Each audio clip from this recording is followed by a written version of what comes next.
Confissão de Fé de Westminster, capítulo 3, onde nós paramos aqui, a última vez, né, que estávamos aqui estudando, né?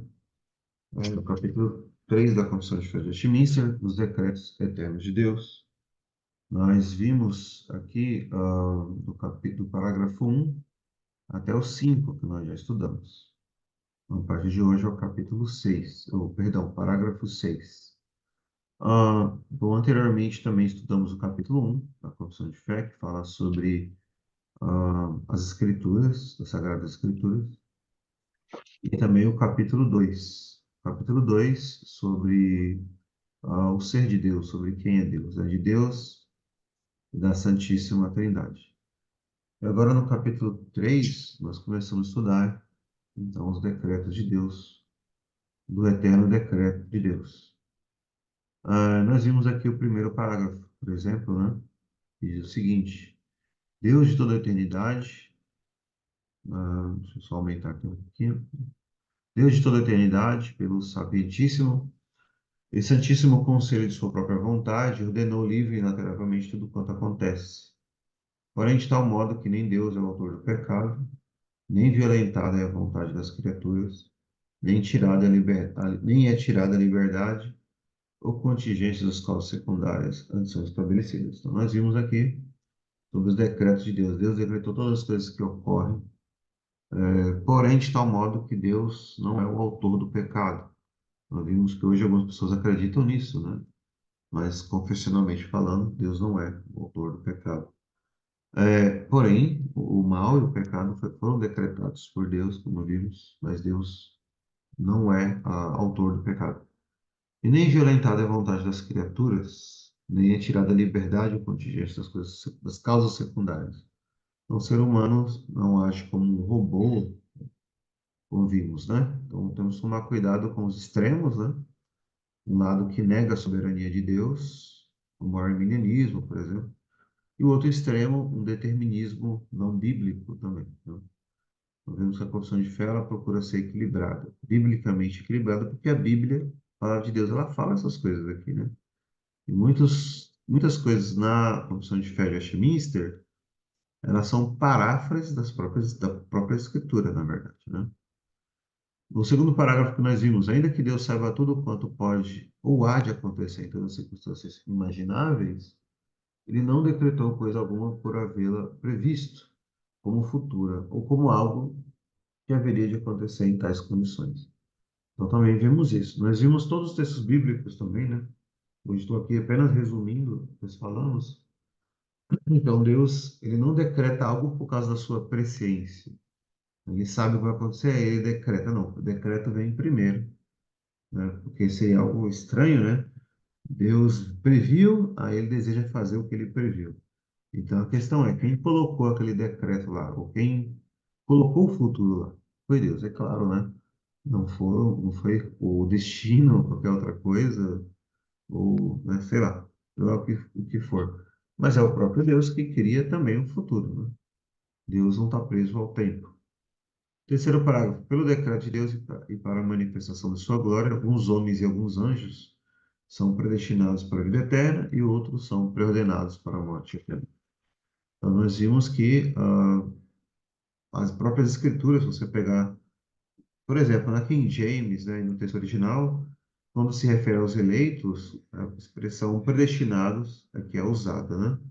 Mas quando se refere aos não eleitos, a expressão pré-ordenado. Então, predestinado é algo mais ativo, nós vimos isso, né? E pré-ordenado é mais passivo. Deus apenas deixa, né, eles, né, os não eleitos. Quanto aos eleitos, eles são ativamente resgatados. 4. Esses homens e esses anjos, assim predestinados e preordenados, são específica e imutavelmente designados. E o seu número é tão certo e definido que não pode nem ser aumentado, nem diminuído. Então, vimos isso também. O número de eleitos, aí o número dos não eleitos, tanto homens quanto anjos, porque as escrituras falam também de anjos eleitos, né? Apesar da eleição deles serem diferente. Eles não caíram para serem resgatados, né? Eles foram preservados para não caírem, esses anjos eleitos. esses anjos eleitos. E os homens eleitos, o ser humano eleito, o número deles é certo e definido. Tão certo e definido que não pode ser aumentado nem diminuído. Então, vimos que isso é muito importante entender, especialmente para a evangelização, a pregação do evangelho, para as missões, né? Deus vai salvar o seu povo, os seus eleitos, a vinda final de Cristo só vem quando isso ocorrer. Ele mesmo, o Senhor Jesus disse lá, o próprio Senhor Jesus disse isso em Mateus 24: o evangelho será pregado, né, em todo o mundo, e só depois virá o fim.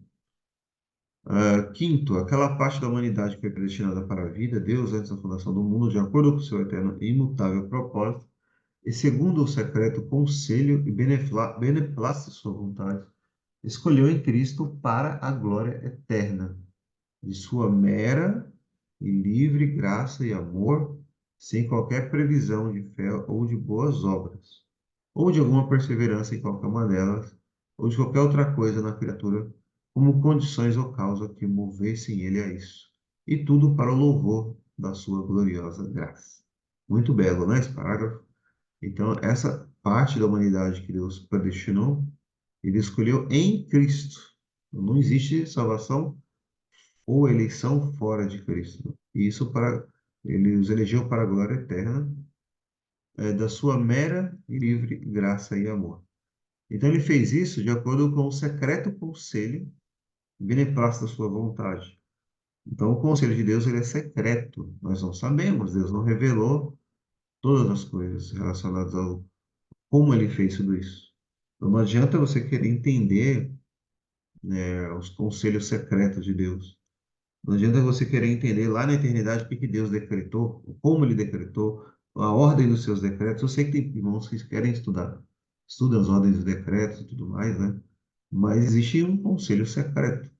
Nós não sabemos, Deus não revelou ah, como ele fez isso, Deus não revelou se ele usou critérios, né, para isso, para essa escolha. Nós sabemos que ele escolheu as coisas loucas deste mundo, lá, tá lá em Coríntios, né? Mas isso não é um critério único, assim, exato, né? Somente esse que Deus usou. Porque Deus escolhe pessoas das mais variadas, né? Nós temos visto aí na história da igreja. Tanto pessoas tão humildes, tão pobres, quanto até pessoas como reis, rainhas na história, né? Então, nós não sabemos todo o conselho secreto de Deus. Tanto que, é muito importante enfatizarmos sempre aqui o oitavo parágrafo que nós vamos falar, né? O cuidado e prudência que temos que ter com essa doutrina da predestinação. Nós não podemos ir para extremos. João Calvino nos alerta isso, né? Lá nas Institutas. Se você quiser descobrir os mistérios de Deus, você vai cair em trevas, densas trevas. Então, tomemos cuidado, sejamos humildes ao estudar essa doutrina, né? Ahn, mas ele fez isso da sua mera e livre graça e amor. Então, é a livre graça de Deus, né? Sem qualquer previsão de fé ou de boas obras. Então, Deus não viu em você as boas obras e fala, eu vou te escolher. Como diz o arminianismo, né? Eu comentei com os irmãos, né, que existe uma Bíblia, faz muito tempo que eu vi, Bíblia de Estudo Pentecostal, onde eles pegam Efésios capítulo 1 e como eles dizem, como a predestinação está escrito lá, né? E como negar, você que crê na palavra de Deus, você tem que crer na predestinação, só que eles tentam dar uma outra roupagem, uma outra interpretação. Eles dizem que a predestinação é como um enorme barco que está indo para o céu. Isso é a predestinação. Então, esse barco, chega a ser engraçado, né? Esse barco está indo para o céu. Está predestinado para o céu. Mas cabe a você escolher entrar nesse barco ou não. Entendeu? Isso é uma heresia, isso é um absurdo, né? Não é bíblico. Arminianismo, né? Claro. Então, isso é negar o que está escrito aqui, né? Romanos 9. Esaú e Jacó, não tendo eles nascido, nem tendo feito coisa boa ou má, né? Deus os escolheu. Deus escolheu, amei a Jacó, né? Odiei Esaú, Deus escolheu Jacó. Então, Deus não teve condições, ela é incondicional, né? Eleição incondicional. E qual o propósito de Deus em fazer tudo isso? Para o louvor da sua gloriosa graça. Deus vai ser glorificado. Né? Como vimos no capítulo anterior, Deus faz tudo para a sua glória, tanto a eleição quanto a reprovação também. Tudo é para o louvor da sua glória. E como nós somos criados para contemplar essa glória, esse ato de Deus, essa eleição incondicional, glorifica a Deus e, ao mesmo tempo, traz para o homem a eterna glória, a eterna felicidade. Então, isso foi o que vimos no parágrafo 5º. E agora, dando continuidade, nós vamos ler as Escrituras aqui agora também. Vamos abrir as Escrituras, né, no 6º parágrafo do capítulo 3. E diz assim, então, o 6º parágrafo. Assim como Deus destinou os eleitos para a glória, assim também, pelo eterno e muito livre propósito da sua vontade, ele preordenou todos os meios para esse fim ser alcançado. Então, até aqui, por enquanto, isso é muito interessante, muito importante entender, né? Deus destinou os eleitos para a glória. Porém, ao mesmo tempo, ele preordenou os meios para que essas coisas acontecessem. Então, isso é muito importante porque tem pessoas que nunca leram, nunca estudaram essa doutrina. Eu já vi muitas pessoas falarem isso. Talvez vocês já devem ter ouvido também. O pessoal fala assim: eu não acredito na predestinação, não, porque não, Deus elege a pessoa predestina e a pessoa vai direto para o céu já, né? Mas não é bem assim. Porque Deus não apenas decretou a eleição na eternidade, Deus também decretou os meios para que essas coisas acontecessem. Então, Deus decretou todo o processo também. Deus decretou na eternidade todo o tempo, né? Todas as coisas que aconteceriam no tempo. Então, vamos ver aqui alguns textos. 1 Pedro 1:2. 1 Pedro, capítulo 1, versículo 2. Epístola de Pedro 1:2. Diz assim, 1 Pedro 1:2. Eleitos segundo a presciência de Deus Pai, em santificação do Espírito, para a obediência e aspersão do sangue de Jesus Cristo. Graça e paz vos sejam multiplicadas. Então, a eleição, ela é segundo a presciência de Deus, Deus é presciente, ela é na santificação do Espírito, então, sem santificação ninguém verá o Senhor. E para a obediência e aspersão do sangue de Jesus Cristo. Então, a eleição é uma eleição para a obediência. Então, a ideia não é essa. A pessoa eleita, os eleitos vão automaticamente direto para o céu. Claro que não. Algumas pessoas não entendem isso. Se já é eleito, por que precisa ir para a igreja? Se já é eleito, porque precisa orar, porque precisa fazer as boas obras, porque tem que obedecer, etc, etc, etc. Já não está eleito mesmo? Mas a eleição é justamente para essas coisas, não é? Então, é claro que o final vai ser a glória eterna, mas existe todo o meio aí, todos os meios que Deus ordenou. Efésios capítulo 1, versículo 4, diz assim, Efésios 1:4. Como também nos elegeu nele antes da fundação do mundo, para que fôssemos santos e irrepreensíveis diante dele em amor. E nos predestinou para filhos de adoção por Jesus Cristo, para si mesmo, segundo o beneplácito de sua vontade. Então, ele nos predestinou para filhos de adoção. Então, existe uma adoção. Fomos predestinados para sermos adotados. E também nos elegeu nele, antes da fundação do mundo, para que fôssemos santos e irrepreensíveis diante dele, em amor. Então, eleitos para a santidade. Efésios 2:10.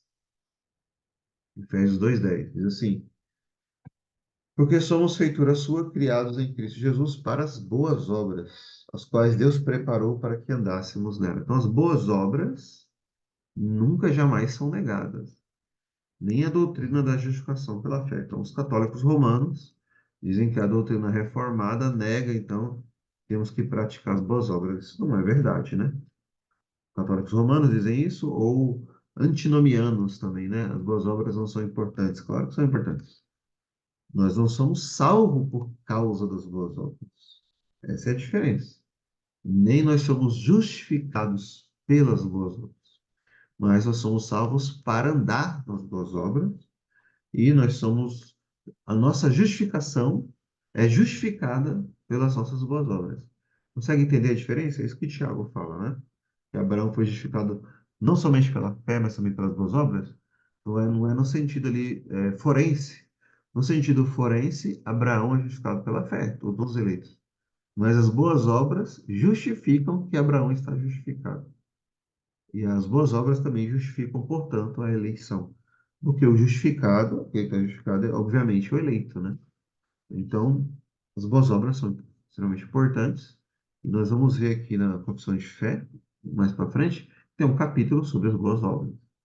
Então, muitos evangélicos, vamos dizer assim, de hoje, né? Ou até que se dizem protestantes, acabam não fazendo, achando que as boas obras são importantes.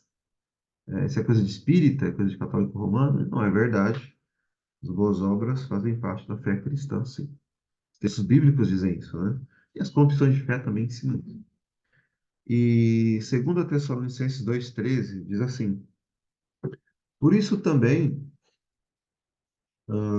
por isso também damos sem cessar graças a Deus, pois havendo recebido de nós a palavra da pregação de Deus, a recebestes não como pela palavra de, não como palavra de homens, mas segundo a fé, na verdade, como palavra de Deus, o qual também espera em vós, os que credes.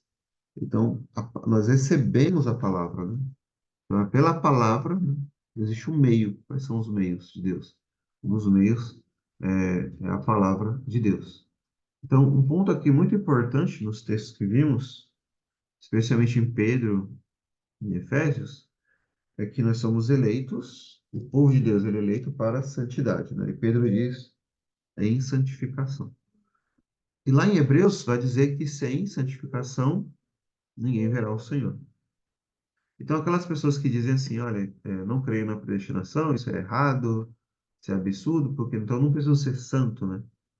Já que eu vou direto para o céu.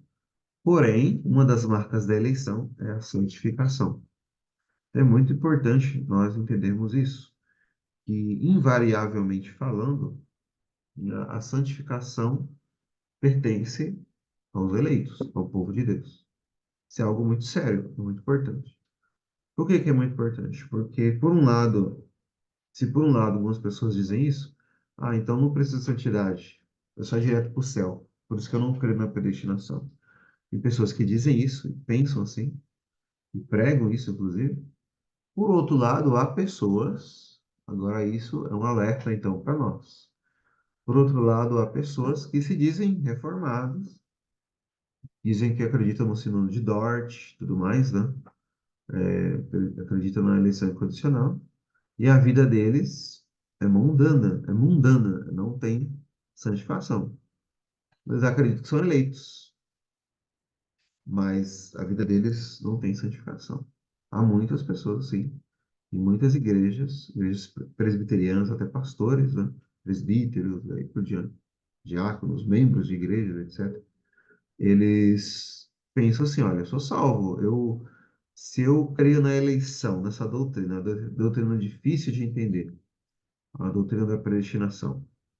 Se eu conseguir entender, entendo e subscrevo aqui e tudo mais, creio nas escrituras, logo eu sou um eleito, só o eleito vai entender isso aqui, né?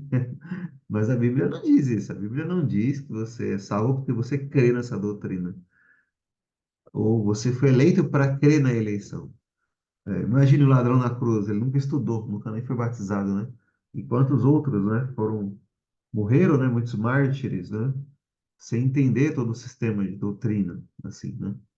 É, então não é isso que diz, mas a Bíblia diz que nós somos eleitos para a santificação. A santificação. Então, o eleito verdadeiro ele tem algumas marcas, né? Uma delas é a santificação. Essa santificação é um processo, claro, né? A gente vai estudar isso mais para frente, com mais detalhes, mas a pessoa dizer que ele é eleito, ele não busca a santificação na sua vida, não busca uma vida separada para Deus, consagrada a Deus, é uma incoerência, aí uma coerência bíblica. Não está de acordo com as escrituras. Bíblica, se eu quero dizer, incoerente com relação à palavra de Deus, com relação à Bíblia. Não está de acordo com as Escrituras. Se você pegar os reformados do passado, né, os puritanos mesmo, os reformadores, Covenanters e outros, veja a vida deles de santidade. Totalmente diferente dos que se dizem reformados hoje. Então, tenhamos cuidado, né? Pessoas que são eleitas, dizem que são eleitas, será que são mesmo? Né? Crê na eleição, o diabo crê também, os demônios creem também. São melhores teólogos, né? Melhores exegetas, inclusive, e não são salvos. E há muitas pessoas em seminários de teologia que ensinam essas doutrinas aqui, ó. Ensinam até corretamente, e não são salvas por não buscarem, não terem na sua vida a marca do verdadeiro eleito, dos verdadeiros eleitos. E uma delas é a santificação. Então tomemos cuidado com isso. Eleitos para a santidade, diz o texto. Para a santidade. Então, nós devemos ser bíblicos, né? Sejamos bíblicos com relação a essa doutrina. Tá? Então, você, não sou, eu sou eleito e acabou. Não, não é isso. Existem meios que Deus determinou. Os que, portanto, são eleitos, achados caídos em Adão, são remidos por Cristo. Então, os eleitos, eles são caídos em Adão, eles caíram em Adão e são remidos por Cristo. Veja o texto aí de 1 Tessalonicenses 5.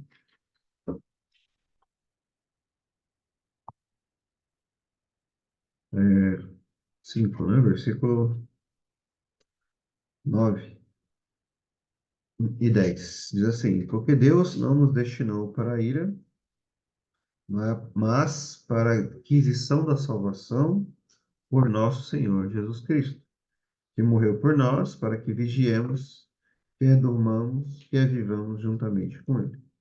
Então, Deus não nos destinou para a ira. Se você pegar o contexto, né, de toda a epístola, Paulo chama eles de eleitos, né, os Tessalonicenses. É uma igreja que é muito elogiada pelo apóstolo Paulo, né? E lá no capítulo 1, ele diz assim, ó, por exemplo, ele dá aqui as marcas da eleição e fala, vocês são eleitos de Deus, né? Ele fala assim, ó, no capítulo 1, versículo 3. Lembrando-nos sem cessar da obra da vossa fé, a obra da vossa fé, a fé de vocês pratica obras, é uma fé que é operosa, ela opera boas obras. No trabalho do amor, então o trabalho de vocês demonstra um amor, eleitos em santificação, em amor. O amor é uma das marcas da eleição. E da paciência e da esperança em nosso Senhor Jesus Cristo, diante de nosso Deus e Pai. Então, a esperança, a fé, a esperança e o amor. A obra da vossa fé, o trabalho do amor e a esperança, a paciência da esperança. Essas três coisas aqui. Como vocês têm essas três coisas? Olha o versículo 4. Sabendo, amados irmãos, que a vossa eleição é de Deus. Então, vocês são eleitos de Deus. Vocês têm essa marca. Então, aí lá no capítulo 5 que nós lemos, ele diz, no versículo 9, Deus não nos destinou para a ira, mas para a aquisição da salvação, para adquirirmos essa salvação por nosso Senhor Jesus Cristo. Então, não existe eleição ou salvação fora de Cristo. Fomos caídos em eleitos. O ser humano é caído em eleito e remidos por Cristo. Então, aquela ideia, por exemplo, do dispensacionalismo, conhece, né? Os judeus são salvos lá porque Deus tem promessa com eles e tal. Pelo fato de ser judeu, é salvo. Não é verdade. Os judeus são salvos também em Cristo. Qualquer pessoa, qualquer nacionalidade, qualquer etnia é salvo em Cristo, é remido por Cristo. Esse é o plano de Deus, né? A eleição em Cristo. Então você é caído em Adão e remido por Cristo. Isso é extremamente importante entender. Como eu já falei aqui várias vezes, já essa ilustração de um puritano, né? Ele diz que é como se tivesse dois gigantes, um é Adão, o outro é Cristo. Esses dois gigantes têm, sim, têm um cinto enorme, né? Com pequenos ganchinhos lá, pequenos ganchos. E você está lá pendurado um desses ganchinhos. Então toda a humanidade está pendurada em Adão. Adão é o cabeça. Você está lá naquele ganchinho pendurado no corpo de Adão. Então, tudo que Adão faz é seu. Adão pecou, você também é pecador. E você está em Adão, você caiu em Adão. Então, a salvação é quando Deus ele tira você, então, lá de Adão, e coloca você em Cristo. Então, ele tira você do ganchinho lá de Adão, do cinto de Adão, né, do gancho que está lá no cinto de Adão, e pendura você no ganchinho, no outro gigante, que é Cristo Jesus. E você está pendurado agora em Cristo. Cristo é o cabeça, ele é o cabeça da igreja, ele é o seu cabeça. Tudo que é dele é seu. Você é herdeiro, Cristo é o herdeiro, você é o co-herdeiro com Cristo. Tudo que é de Cristo é seu. Então, a perfeita obediência de Cristo é de todos os eleitos também. E essa perfeita obediência causa a justificação, nós vamos ver agora, né? A justificação, a eleição, a justificação, a regeneração e a santificação, e por fim a glorificação. Ou seja, uma corrente aí dourada, né? Ah, então nós somos remidos nele, em Cristo Jesus. Então todos os eleitos, eles são remidos por Cristo, são eficazmente chamados para a fé em Cristo pelo seu Espírito, que opera no devido tempo. Então, o Espírito de Cristo, ele opera no tempo. A eleição é na eternidade, antes da fundação do mundo, de acordo com Efésios 1. E no tempo, essas pessoas, esses eleitos, são chamados para a fé em Cristo. Então, você lê os evangelhos, você não vê isso quando Cristo chama os discípulos. Segue-me, né? Não é interessante? Se eu não me engano, em Mateus, né? O evangelho, ele está lá sentado na coletoria, né? Segue-me. A pessoa levanta e segue Cristo, né? Aqueles estão pescando, né? Pedro, né? Segue-me, deixa as redes e segue Cristo. Como que pode isso, né? É um chamado eficaz, né? Todo aquele que o Pai me dá, esse virá a mim, diz o Senhor Jesus. É um chamado eficaz. Ou como alguns chamam no Sino de Dort, né? Foi chamado de graça irresistível, né? É um chamado eficaz. O salmista deixa isso claro, né? E o salmista diz que Deus, ele tornará o seu povo muito voluntário, Salmo 110, né? No dia do seu poder. Então, no dia do seu poder, o eleito mais, o coração mais duro, como Paulo, né? Paulo é um exemplo, né, disso. Duro para ti é recalcitares contra os aguilhões, lembra desse texto? Então, o eleito ele pode resistir à graça de Deus, resistir até não poder mais resistir, né? Finalmente ele é vencido pela graça de Deus, porque a graça ela é eficaz. E aí algumas pessoas objetam falando, ah, não, mas então a pessoa é salva contra a sua vontade, que ele não quer, né? Ele está morto dele de ser pecados, ele está caído em Adão. Aí ele vem a Cristo contra a sua vontade, ele vai para o céu sem ele querer ir para o céu. A resposta é claro que não, né? Porque o Deus, o Espírito Santo, ele muda o coração da pessoa. Ele regenera o coração de tal modo que a pessoa agora deseja Cristo. Ele abre os olhos do entendimento, ele tira aquelas escamas dos olhos. Agora a pessoa vê Cristo, né? Ele enxerga, né? Foi o que Cristo fez com aquele homem cego, né? Isso fez ele ver, né? E aí o eleito ele diz: antes eu era cego. Só sei de uma coisa: antes eu era cego, mas agora eu vejo. Eu vejo o Cristo. Eu vejo o Cristo da glória. Agora eu entendo, né? Os irmãos lembram, por exemplo, lá do ladrão na cruz? Não consegue imaginar quão maravilhoso é aquele texto, né? J.C. Ryle fala que é o grande troféu da graça de Cristo, é aquele homem, né, que foi salvo ali na cruz.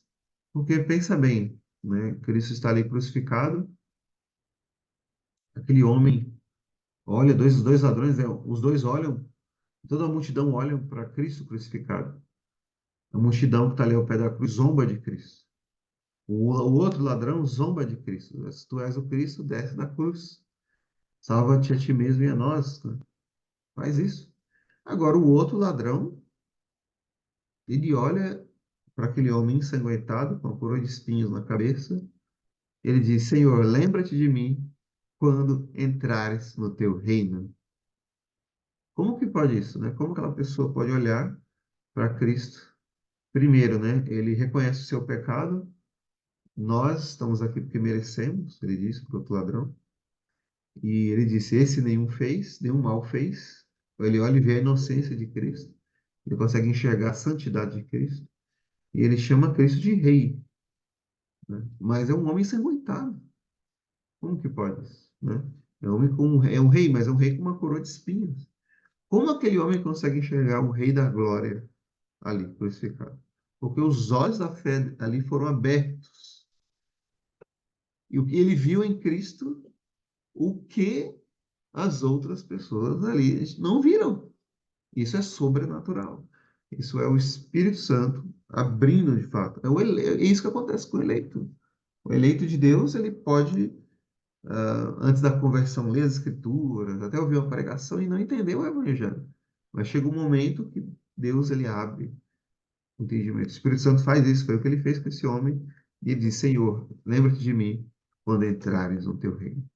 Então, o eleito, ele vê Cristo crucificado e diz: esse é o meu rei, este é o meu amado. Coberto de sangue, mas como diz Cantares de Salomão, ele é o meu amado, o rosado, né? A quem ama a minha alma, é ele, é este, né? Entende? Olha a diferença, né? É muito interessante isso. Ele viu ali Cristo crucificado, e ele entendeu que ele era o rei, e Cristo era o seu rei. Entendeu? Então, assim que o eleito olha, né, para Cristo, ele vê Cristo como o seu rei, como o seu amado. E assim é o eleito, né? O eleito de Deus. Uma vez vi uma relato de um pastor missionário, né? Evangelizando, pregando numa cidade, e aí a cidade bem pequena, e havia uma pessoa lá ouvindo a pregação, e estava com a cara, o rosto assim, muito triste. No final do culto, esse pastor foi conversar com esse homem, e ele disse: olha, por que você está tão triste, né? O homem falou: o médico disse que eu tenho pouco tempo de vida. Aí ele falou: mas você ouviu a mensagem, ouviu a pregação do evangelho? Ele ouviu, mas como assim? É isso, né? É só isso, né? Sim, mas eu entendi, mas não entendi. É algo, é complicado, né? Aí o pastor falou: então eu vou sentar com você e te explicar até você entender o sentido espiritual, de fato, né? E ele pegou a Bíblia e começou a ler várias passagens, né? Falando da salvação, falando de Cristo, né? Como Cristo salva pecadores. Leu João 3,16 várias vezes, né? Deus amou o mundo de tal maneira. E a pessoa, aquele homem estava tão triste, ele não entendia. O pastor orou várias vezes, né? Continuou lendo. Até que chegou o momento, ele leu de novo João 3,16. Deus amou o mundo de tal maneira. Aí aquele homem começou a ter uma alegria tão grande, tão imensa, né? Ele disse: nós já lemos esse texto antes. Já lemos, é o mesmo texto, mas agora eu entendi. Cristo morreu por mim. Ele disse: eu entendi. O que acontece, irmãos? Essa é a obra de Deus, do Espírito. Essa é a diferença. O eleito, ele é eficazmente chamado para a fé em Cristo Jesus. Isso pelo Espírito de Deus, no devido tempo, como está escrito aqui, né? É isso que acontece, é uma obra sobrenatural, como Lídia, né? O Senhor abriu o seu entendimento, diz o texto lá, em Atos, né? Para que estivesse atenta ao que nós estávamos pregando. Então, a igreja, o povo de Deus, os pregadores devem orar para que Deus abra o entendimento daqueles que estão ouvindo a mensagem, né? E Deus vai fazer isso, todos aqueles que Ele determinou salvar, e Ele assim vai fazer. Então, não esqueçamos isso, esses exemplos, né? É uma operação de fato sobrenatural de Deus sobre a pessoa, né? É isso que ocorre com o eleito. Então, eles são chamados eficazmente pelo Espírito no tempo, no devido tempo, cada pessoa, né? Claro, Deus também determinou os meios, né? Como estamos falando aqui, não só decretando a eternidade, mas os meios. Então, tem pessoas que vão ser chamados mais cedo, outros depois, né? Moisés foi chamado com 80 anos, então alguns são bem depois, outros no começo da vida, quando são crianças, quando são jovens. Deus, né, tem os seus meios, seus métodos, né? E eles são justificados, adotados, santificados, né? Então, Romanos 8:30, isso que já lemos muitas vezes, né? Romanos 8:30. Efésios 1:5 já lemos também, e Tessalonicenses também. Então, apenas Romanos 8:30, o texto conhecido, né? Fala desse assunto. Romanos 8:30 diz assim o texto: Aos que predestinou, a este também chamou. E aos que chamou, a este também justificou. E ao que justificou, a estes também glorificou. Então, não existe uma corrente de ouro, como muitos dizem, que ela é inquebrável. E note que os verbos estão no passado, né? Predestinou, chamou, justificou, glorificou.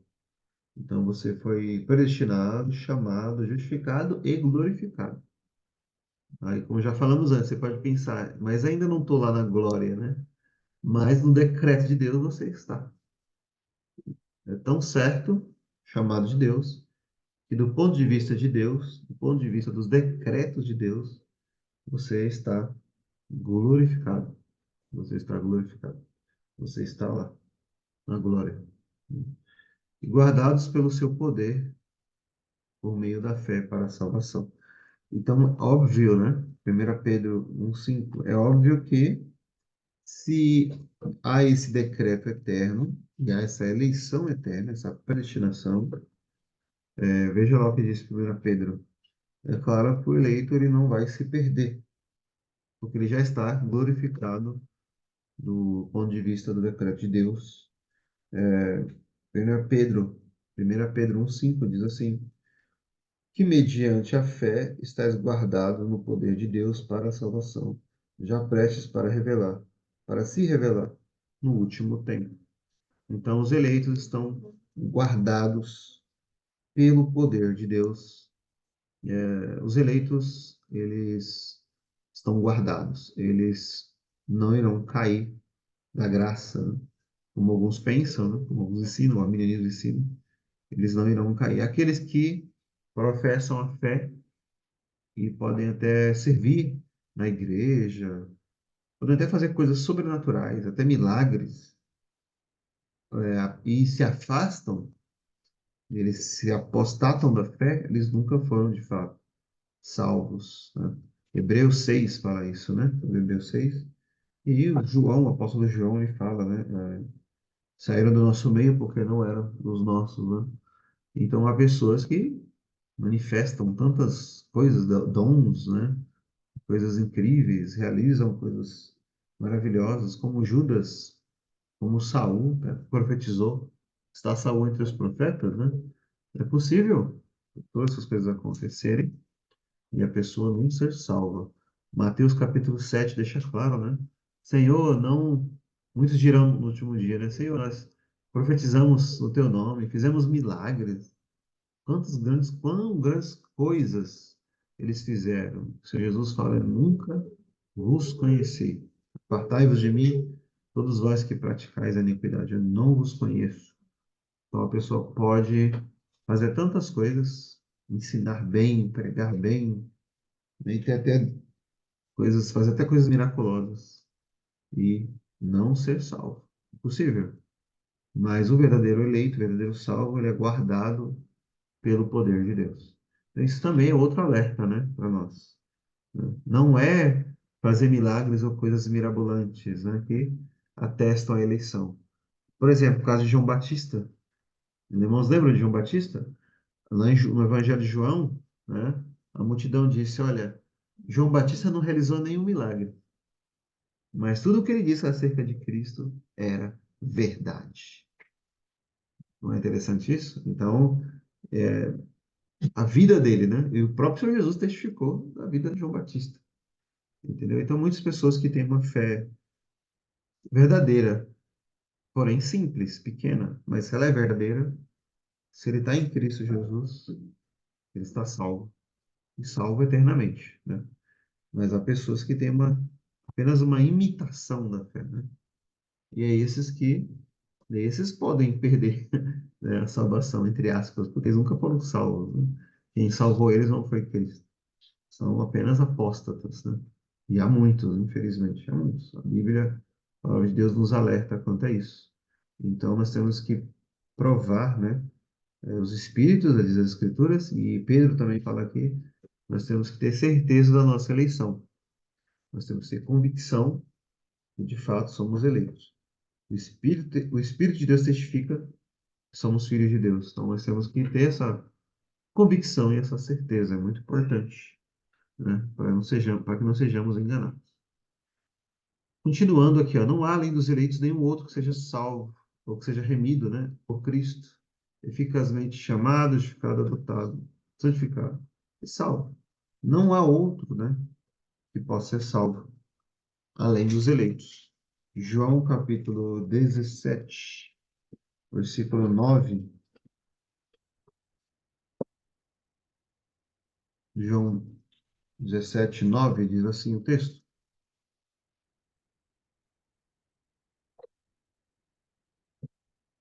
João 17, 9. Sobre os eleitos, eu rogo por eles. Não rogo pelo mundo, mas por aqueles que me deste, porque são teus. Os outros, então, né, não são eleitos. O Senhor Jesus não intercede pelos outros, ele intercede pelos eleitos. Ele morreu pelos eleitos e ele intercede por eles, por aqueles por quem ele morreu. Romanos 8, já lemos, né, os trechos. Romanos 8 novamente.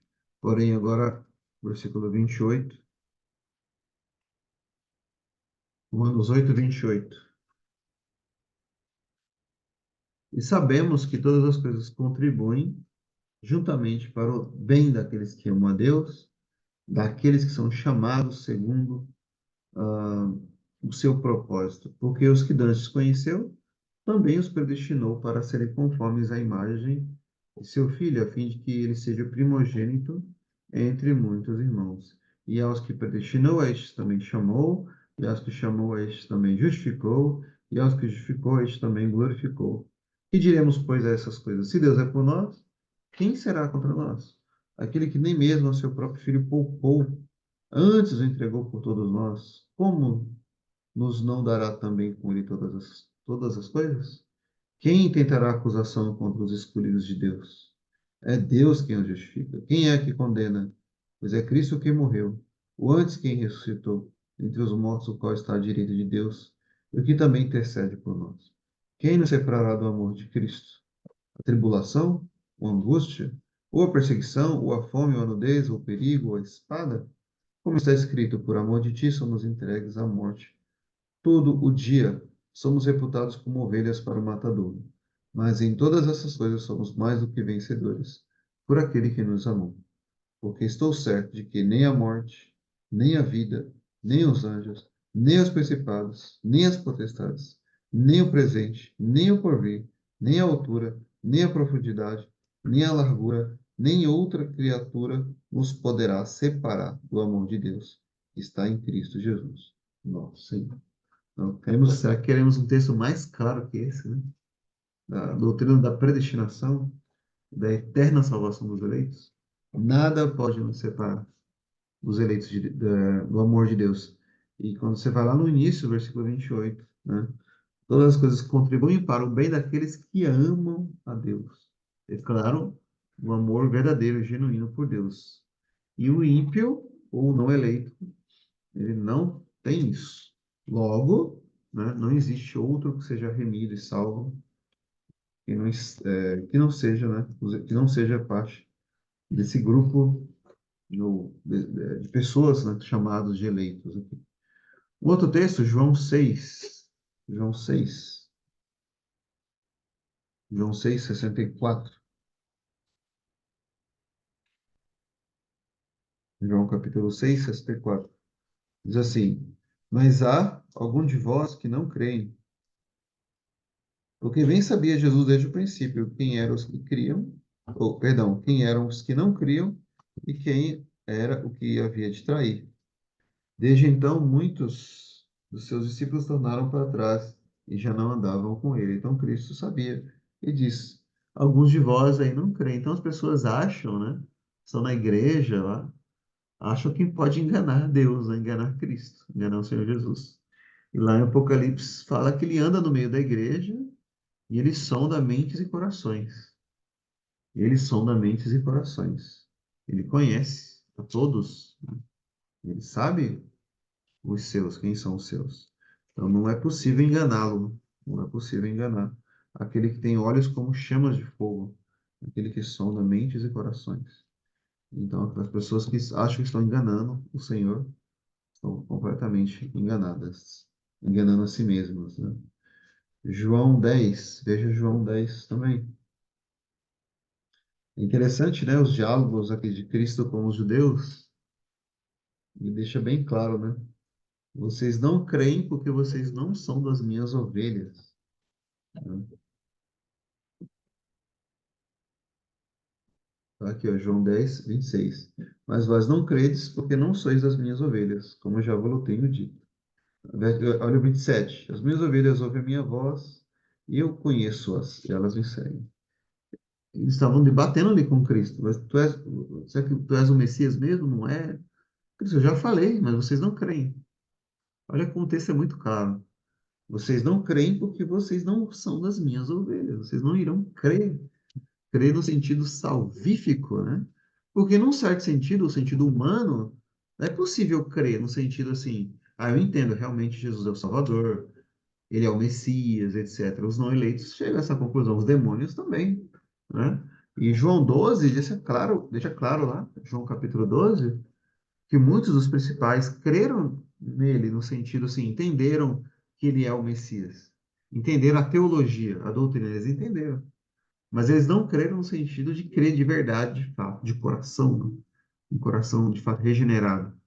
Então, é possível você crer no sentido da boca para fora, crer e entender. Entendi. Jesus é o Salvador, realmente. Muitas pessoas das igrejas que professam a fé dizem isso. Creem em várias religiões, né? Várias igrejas, várias denominações, até seitas, né? Pessoas dizem, não, não, eu realmente, Cristo é o Salvador, eu creio nisso. Mas não é ainda a salvação de fato. Lá dentro, o crer no sentido salvífico. E muitos aqui creram, diz João 12. Mas como você entende que a fé deles não era verdadeira? Só você ver aqui em João 12. Esse texto é muito forte, é um texto chocante, assim, né? Se você entende ele. João 12. Veja aí comigo. João 12, para você entender o que eu estou falando, né? O versículo, João 12, versículo 42. Olha só que interessante. Apesar de tudo, versículo 42, João 12, 42. Apesar de tudo, até muitos dos principais creram nele, mas não o confessavam por causa dos fariseus, para não serem expulsos da sinagoga. Ó, então, eles creram, no sentido aqui humano, né? Porque eles conheciam o Velho Testamento. Cristo cumpre as profecias, entenderam o ensinamento dos profetas lá de Moisés, entenderam. Ele é o Messias, de fato, mas não o professavam ele porque eles tinham medo, né? Por causa dos fariseus, para não serem expulsos da sinagoga. Olha 43. Porque amavam mais a glória dos homens do que a glória de Deus. Eles amaram mais a glória dos homens do que a glória de Deus. Então eles não são salvos verdadeiramente. Eles não têm prazer na glória de Deus. O coração deles não foi transformado, não foi regenerado. Eles não vieram a Cristo verdadeiramente. Creram só da boca para fora, creram só no sentido aí, humanamente falando, né? Assim como os demônios também creem, teologicamente eles creram, né? Mas não salvificamente. Então é possível você ter pessoas assim, creio que há muitos, né? Que são assim, né? Nas igrejas. Esses são os piores, né? Porque os de fora ainda tem uma oportunidade, talvez, ouvir o evangelho um dia. Agora, quem já está lá dentro da igreja, ouvindo, e não crê verdadeiramente, o juízo vai ser pior. Esses são os apóstatas, né? E Jesus fala, e o juízo vai ser maior. Ele falava no Evangelho de Mateus, lembra? Vocês não creram na minha pregação. né? Os ninivitas creram na pregação de Jonas. E aqui está quem é maior que Jonas e vocês não creem. Então o juízo de Deus vai ser maior para vocês, ou seja, uma incredulidade ainda na verdade, né? Eles têm no seu coração. Outro texto, João 8. Veja, João 8, aqui também no Evangelho de João, 8:47. Esses diálogos de Cristo aqui com os judeus são diálogos muito interessantes, né? Para meditar em tanta coisa aqui, né? João 8:47. Eles estão questionando Cristo aqui, se ele é o Messias ou não, né? E aí Jesus fala para eles, ó, quem é de Deus, escuta as palavras de Deus. Por isso vós não as escutais. O escutar aqui, então, no sentido da fé verdadeira, né? Por que vocês não escutais? Porque não sois de Deus. Vocês não são de Deus. Vocês não são minhas ovelhas. Vocês não são. É isso que o Senhor Jesus está dizendo para eles aqui. Ou seja, o que a confissão de fé está dizendo, então? Que somente os eleitos são os que creem verdadeiramente. Aqueles que, de fato, o Espírito de Deus regenera a salvação, perdão, regenera o coração deles, de fato, né? 1 João, veja também 1 João, capítulo 2. 1 João 2:19, né? Texto que eu citei agora há pouco, né? João 2:19. Diz assim: saíram de nós, mas não eram de nós. Porque se fossem de nós, ficariam conosco. Mas isso é para que se manifeste, ou para que se manifestasse, e não são todos de nós, né? Nós vemos pessoas assim, né, irmãos, que parece ter um bom cristão, uma boa cristã, né? Conhece as escrituras, tudo mais está ali. E de repente a pessoa, ela apostata da fé, né? Ela abandona a fé, ela abandona a simplicidade do evangelho. O interesse está em outras coisas, o interesse está na religião de homens, o interesse está na pompa, o interesse está em outros lugares, não em Cristo Jesus. Eles amam mais a glória dos homens do que a glória de Deus. Por isso que Paulo fala para os Gálatas, né, vocês estão se afastando da simplicidade que há em Cristo Jesus.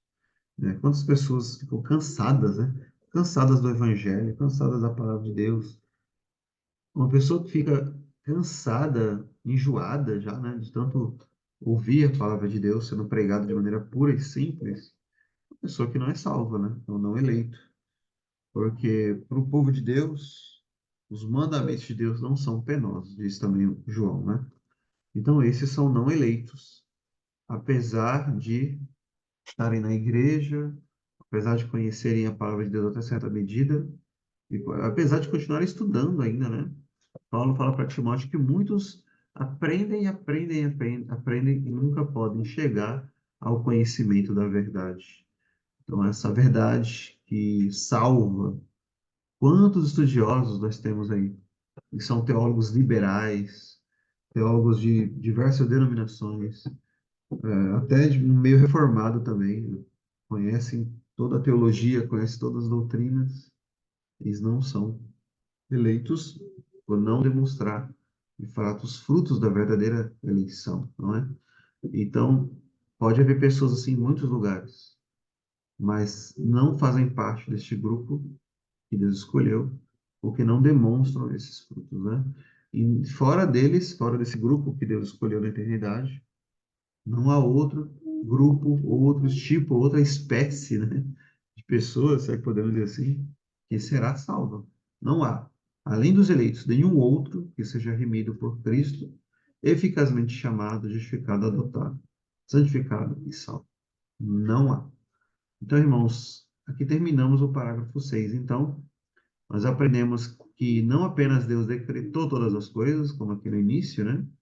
Ah, mas ele também preordenou os meios para esse fim ser alcançado. Deus, ele preordenou também os meios. E os meios, vemos nas Escrituras, né? A pregação da palavra, no meio, né, de chamar os eleitos.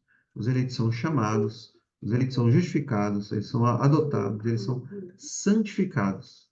Então não é uma eleição que pula todas essas etapas, né? E vai direto para o céu. É claro que há eleição de bebês também, nós queremos, né?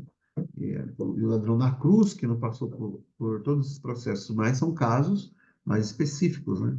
Em geral, os eleitos passam por todos esses processos, sim, e foi assim que Deus estabeleceu. Então, nós lemos isso aqui, estudamos e ficamos alerta, né? Para estar sempre examinando a nossa vida, o nosso coração. Eu sou mesmo parte desses grupos, desses eleitos, não é só porque eu creio nessas doutrinas, mas será que a minha vida é uma vida de santificação? Será que eu sou adotado mesmo?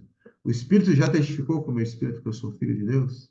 Eu creio na justificação, entendi que meus pecados foram perdoados, estou justificado, estou remido em Cristo Jesus. Eu tenho amor, amor por Cristo, amor pela igreja, pelo povo de Deus, amor pelos perdidos. O amor está em mim, de fato. A eleição é em amor. Então, a Paulo vai dizer lá em Tessalonicenses, como eu disse, né? Fé, esperança e o amor. Mas em Coríntios ele vai dizer que dos três o maior é o amor. O amor é o maior dom de todos que o eleito pode ter. Você tem esses dons, você tem essas marcas, você tem a marca da ovelha, de fato. Você ouve a voz de Cristo quando ele te chama. As minhas ovelhas ouvem a minha voz, elas me seguem.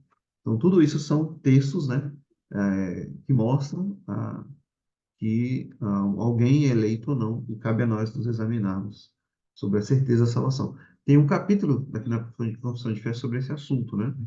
Sobre a certeza da fé, certeza da salvação. E vamos ver mais para frente, né? O Senhor permitindo.